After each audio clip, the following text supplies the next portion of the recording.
Well, what a gorgeous day for a 911 Cabriolet, or cab as we say in the biz.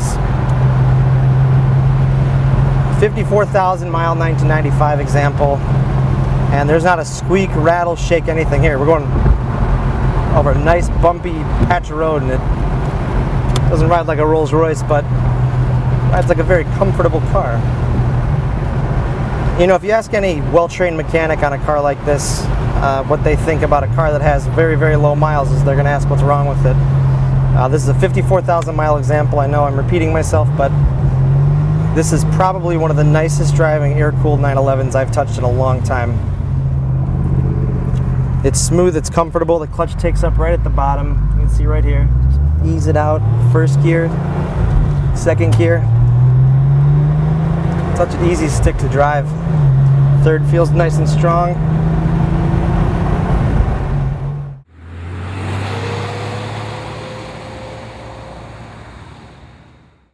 All right, 1995 Porsche 911. Whoa!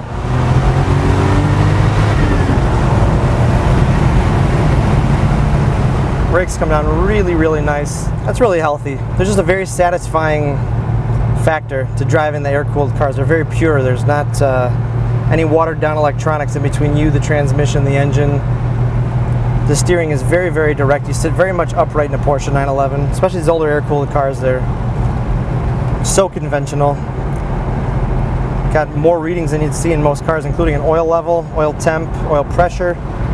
Obviously the most critical vitals of a Porsche 911 engine. The stereo's been upgraded in here. You got a Denon CD player with Boston Acoustic speakers up front. K40 radar. So if I wanted to evade the police or at least get a good warning,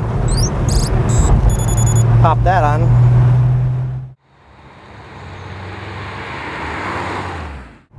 Another perspective really to consider with these cars is the cost of ownership. They really are bulletproof, reliable, provided they do need maintenance. You know, every so often you have a valve adjustment, which is not expensive at all. You just have to get it done. Beyond that, you know, you got your oil changes. Did you see that horse? Just walking down the sidewalk.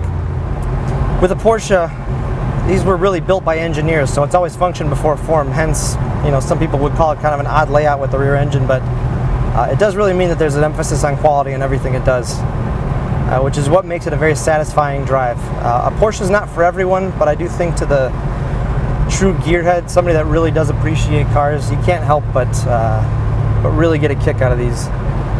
They're just real. It's a real deal experience.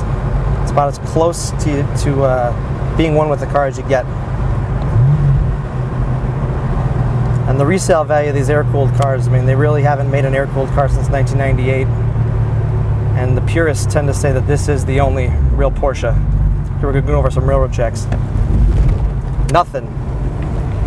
Hook a nice 90-degree turn. Power out in second gear.